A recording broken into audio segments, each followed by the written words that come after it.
Hi friends, welcome to which சமையல். எல்லாம் எப்படி இருக்கீங்க? வாங்க இன்னைக்கு ஒரு சூப்பரான புளிசோறு, அதாவது கட்டி சோறு. எங்கள் சைடில் வந்து கட்டி சோறுன்னு சொல்லுவாங்க. வளகாப்புக்கெல்லாம் இதெல்லாம் ஃபேமஸ்ஸு. வளகாப்புக்கு இந்த கட்டி சோறு இல்லாத வளகாப்பே இருக்காது. அந்த அளவுக்கு கொங்கு சைடில் ஃபேமஸ்ஸு. இது வந்து கொங்கு சைடுனா ஈரோடு, திருப்பூர், கோயம்புத்தூர் இதில் பயங்கர ஃபேமஸாக இருக்கும். செய்கிறது ரொம்ப சுலபம். வாங்க வீடியோக்குள்ளே போகலாம். அதுக்கு முன்னாடி நம்ம சேனலை சப்ஸ்கிரைப் பண்ணாதையே சப்ஸ்கிரைப் பண்ணிக்கங்க. அடுப்பில் கடாய் வச்சோன்னையும் கடாய் காயட்டும். கடாய் காய்ஞ்ச பின்னாடி 2 டேபிள் ஸ்பூன் நல்லெண்ணெய் ஊற்றிக்கங்க.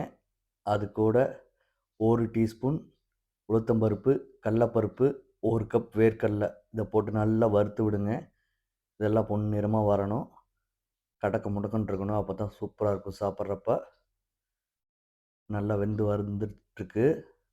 இப்போ இது கூட 2 சிட்டிகை பெருங்காயத்தூள் அதையும் சேர்த்து நல்லா கலக்கி விடுங்க. பார்த்தீங்கன்னா கலர் அப்படியே கொஞ்சம் கொஞ்சமாக சேஞ்ச் ஆகிட்டுருக்கு. இது கூட இப்போ வெந்தயம் சேர்த்திக்கலாம். வெந்தயம் கொஞ்சமாக சேர்த்திக்கங்க. வெந்தயம் ஃபஸ்ட்டே சேர்த்திங்கன்னா ரொம்ப நேரம் வேகிறப்போ கசப்பு எடுத்துக்கும். அதனால் இப்போ சேர்த்துறோம். இது கூட இப்போ கருவேப்பிலை 1 கொத்து அதையும் சேர்த்திக்குங்க. சேர்த்து நல்லா வதக்கி விடுங்க. வதங்கி வரட்டும்.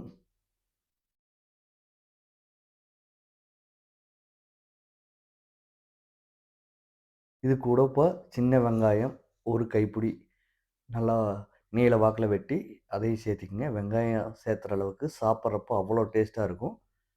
அதனால் வெங்காயம் எவ்வளோ சேர்த்த முடியுமோ சேர்த்திக்கங்க. புளி சாப்பாட்டுக்கு வெங்காயம் ஒரு அங்கம், நல்ல டேஸ்ட் கொடுக்கறதுக்கு. இப்போ இது கூட நம்ம தேவையான அளவு உப்பு சேர்த்திக்கலாம்.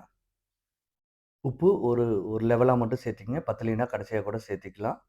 இதையும் போட்டு கிளறி விடுங்க. இன்னும் வெங்காயம் ஃபுல்லாக வெந்து வரல. வெந்து வரட்டும். இதை வந்து நம்ம லோ ஃப்ளேமில் தான் வச்சு செய்கிறோம். ஏன்னா அப்போ தான் நல்லா டேஸ்ட்டாக இருக்கும். இப்போ வந்து இதுக்கு வந்து லைட்டாக மசாலா சேர்த்திக்கலாம். மஞ்சள் தூள் 1/2 டீஸ்பூன், மிளகாய் தூள் ஒரு 3/4 டீஸ்பூன். இது ஜஸ்ட்டு காரத்துக்காக தான் அதை சேர்த்துறோம்.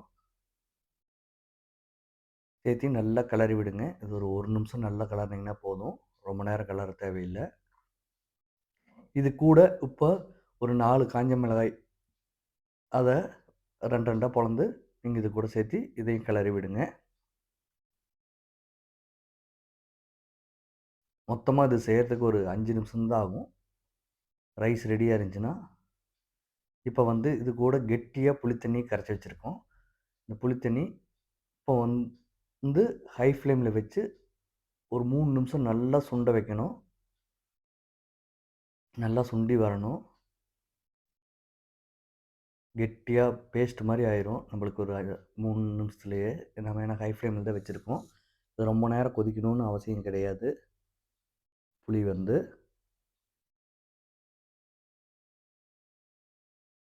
இப்போ பாருங்கள் அப்படியே கெட்டி ஆயிடுச்சு.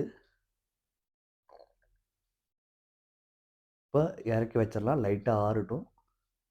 ரொம்ப ஆறணுங்கிறது கிடையாது. ஒரு 2 நிமிஷம் இறக்கி ஆறின பின்னாடி இந்த மாதிரி வடித்து வச்ச ரைஸ்க்கு கொத்தமல்லி தலையை தூவி விட்டு இருக்கிற புளி தண்ணியை புளி கரைசல் நம்ம இப்போ ரெடி பண்ணி வச்சுருக்கோம்ல அதை இது கூட சேர்த்து நல்லா கிளறி விடுங்க.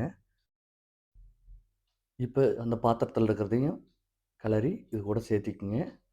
கடைசியாக அந்த சட்டியில் நம்ம செஞ்சோம்ல அதுலேயும் கொஞ்சம் இருக்கும். அதுலேயும் ஒரு ரைஸ் போட்டு கிளறி சாப்பிட்டிங்கன்னா சூப்பராக இருக்கும்.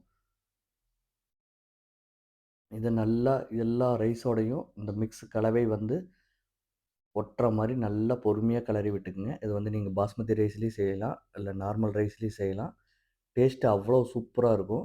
இது குழந்தைகளுக்கு லஞ்ச் பாக்ஸு, ஆஃபீஸ்க்கு இதுக்கு எல்லாமே கொடுத்துடலாம். 2 நாளைக்கு வச்சிங்கனாலும் கெட்டு போகாது. அந்தளவுக்கு டேஸ்ட்டாக இருக்கும். இந்த வீடியோ உங்களுக்கு ஃபுல்லாக பார்த்துருப்பீங்கன்னு நினைக்கிறேன். பிடிச்சிருந்துச்சின்னா லைக் பண்ணுங்கள், ஷேர் பண்ணுங்கள், கமெண்ட் பண்ணுங்கள், சப்ஸ்கிரைப் பண்ணாதே சப்ஸ்கிரைப் பண்ணுங்கள். நன்றி.